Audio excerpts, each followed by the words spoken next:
Mga kapuso, paulit-ulit na paalala ng mga eksperto, lahat po ng sobra, masama sa katawan. Sa Iligan City, isang vlogger ang naospital at pumanaw matapos magmukbang o lumantak ng pagkain ang saloobin ng kanyang kapatid sa pagtutok ni Ian Cruz.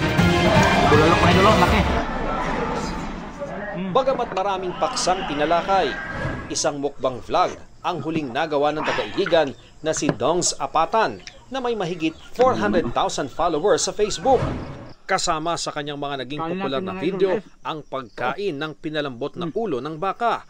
Pero noong June 14, matapos umanong kumain ng pinritong manok, ay inatake ito at isinugod sa ospital.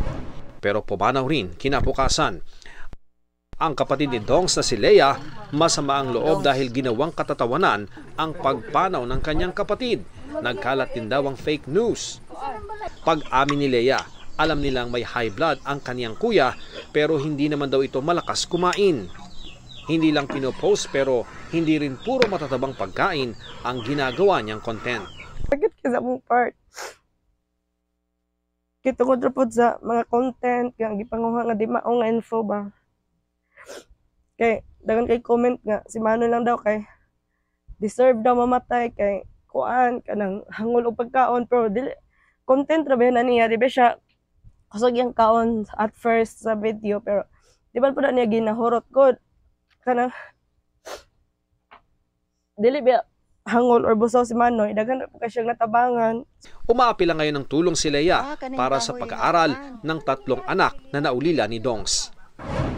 Nabalitaan din ng cardiologist na si Dr. Tony Liachon ang nangyari sa vlogger. And according to the doctors na nakakita sa emergency room, nagkaroon siya ng blood clot sa brain. So ibig sabihin, tumaas ang blood pressure niya, pumutok yung ugat sa brain niya.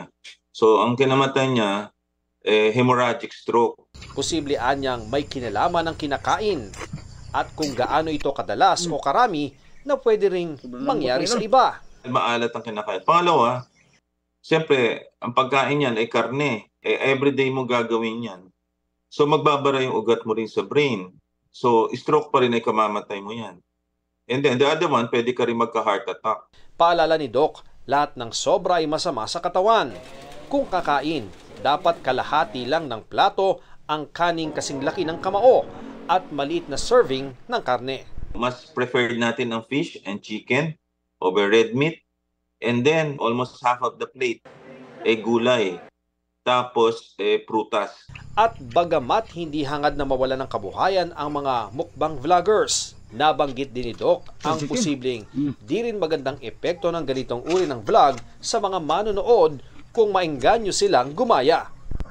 Siguro ito'y lessons learned para sa ating lahat. Pag naging habit ito, your habits kasi dictates your behavior and your behavior determines your destiny as well. Ang pagkain talaga, pag sobra, hindi maganda, lalo na pagka maalat, mataba at matamis.